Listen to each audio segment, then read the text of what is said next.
여러분 안녕하십니까. 샘터지기 김덕겸 목사입니다. 오늘은 창세기 30장 1절부터 24절까지고요. 오늘 본문 말씀에서는 야곱의 아들들에 대한 말씀입니다. 우리가 이미 공부한 대로 하나님은 레아를 통해서 생산케 하셨지만 얼굴이 예쁘고 아름다웠던 라헬은 그 태가 다쳤던 것을 공부를 했죠. 근데 오늘 하나님께서 라헬에게 어떤 은혜를 주셨을까요?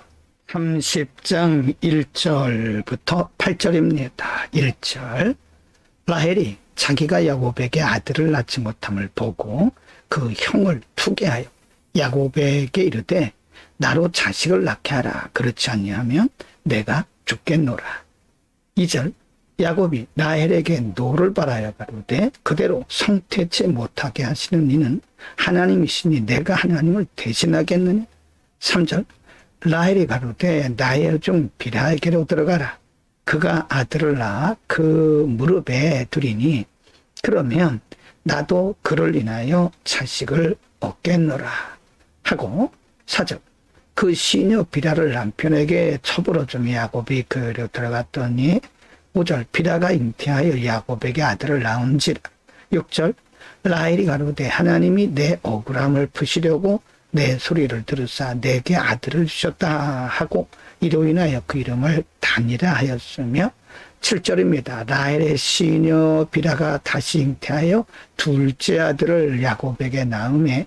8절, 라헬이 가로되 내가 형과 크게 경쟁하여 이겼다 하고 그 이름을 납달리라 하였더라. 아직 라헬의 태는 열리지 않았죠. 여전히 그는 아이를 가질 수 없는 그런 상태였고, 그는 자기 언니 레아가 아들을 낳는 것을 보고 남편 야곱에게 말도 안 되는 소리를 가지고 분노하죠. 그래서 결국은 라헬이 자신의 여종 빌하를 통해서 두 아들을 낳게 되는 거죠. 인간적으로 보면 억지 중에 억지지만 이런 일들이 성경에 많이 기록되고 있으면 인간의 연약함을 우리에게 보여주고 있는 것입니다. 30장 9절부터 24절입니다. 글씨가 작아서 보시기에 아주 불편하실 수가 있습니다만 화면 아래에 말씀이 함께 기록되어 있으니 참고하시기 바랍니다. 9절, 레아가 자기의 생산이 멈춤을 보고 그 시녀 실바를 취하여 야곱에게 주 첩을 삼게 하였더니. 10절, 레아의 시녀 실바가 야곱에게 아들을 낳으며. 11절, 레아가 가로되 복되도다 하고 그 이름을 가시라 하였으며. 12절, 레아의 시녀 실바가 둘째 아들을 야곱에게 낳으며. 13절, 레아가 가로되 기쁘도다 모든 딸들이 나를 기쁜 자라 하리로다 하고 그 이름을 아셀이라 하였더라. 14절입니다. 맥초 때에 루벤이 나가서 들여서 합한 채를 얻어 어미 레아에게 드렸더니 라헬이 레아에게 이르되 형의 아들의 합한 채를 청구하느라. 15절, 레아가 그에게 이르되 내가 내 남편을 빼앗은 것이 작은 일이냐. 그런데 내가 내 아들의 합한 채도 빼앗고자 하느냐. 라헬이 가로되 그러면 형의 아들의 합한 채 대신에 오늘 밤에 내 남편이 형과 동침하리라 하니라. 16절, 저물 때 야곱이 들에서 돌아오매 레아가 나와서 그를 영접하며 이르되 내게로 들어오라. 내가 내 아들의 합한 채로 당신을 삼노라. 그 밤에 야곱이 그와 동침하였더라. 17절, 하나님이 레아를 들으셨으므로 그가 잉태하여 다섯째 아들을 야곱에게 낳은지라. 18절, 레아가 가로되 내가 내 시녀를 남편에게 줬으므로 하나님이 내게 그 값을 주셨다 하고 그 이름을 이사가리라 하였으며.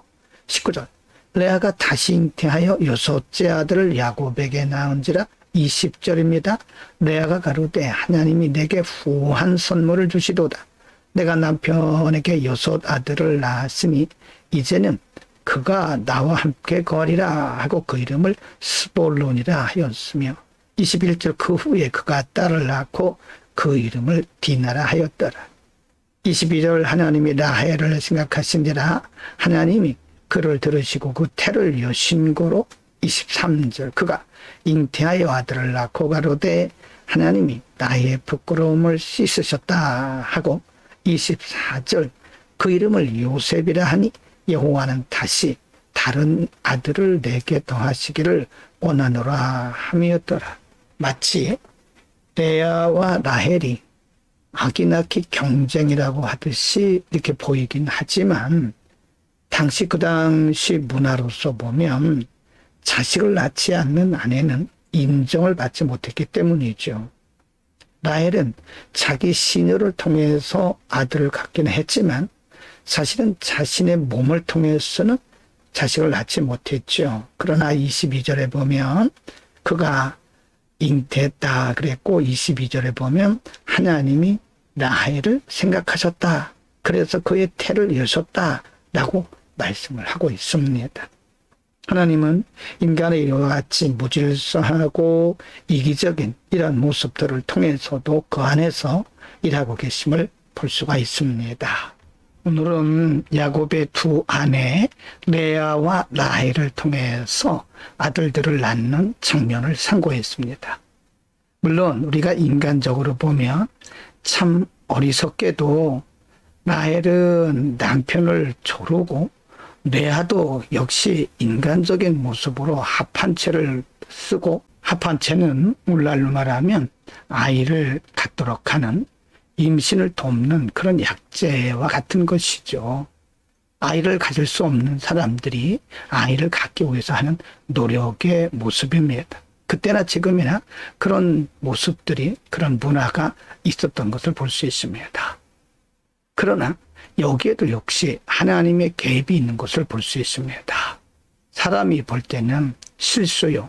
사람이 볼 때는 매우 이기적인 모습들이요. 사람이 볼 때는 비상식적이긴 하지만 하나님 그런 모습들 속에서도 그런 상황들 속에서도 여전히 하나님 자신의 일을 하고 계시다는 사실을 볼 수 있습니다. 그래서 우리는 너무 쉽게 너무 섣불리 우리가 판단하는 것은 우리의 윤리적 도덕적 관점에서 판단하는 것은 금해야 할 것입니다. 기도합니다. 거룩하신 아버지, 야곱의 두 아내 레아와 라헬과 레아를 통해서 자녀를 번성케 하시는 과정을 오늘 우리가 상고했습니다. 이 역시도 우리의 윤리적 도덕적 관점에서는 매우 빗나간 것이고 매우 비이성적이고 비윤리적인 그리고 비인간적인 모습을 볼 수 있으나 하나님 이런 모습 속에서도 개입하셔서 하나님 일을 이루시는 것을 보았습니다. 우리가 너무 쉽게 판단하고 결론 내리지 않도록 하나님의 일을 하나님의 관점으로 바라보게 하옵소서. 예수 그리스도 이름으로 기도드립니다. 아멘.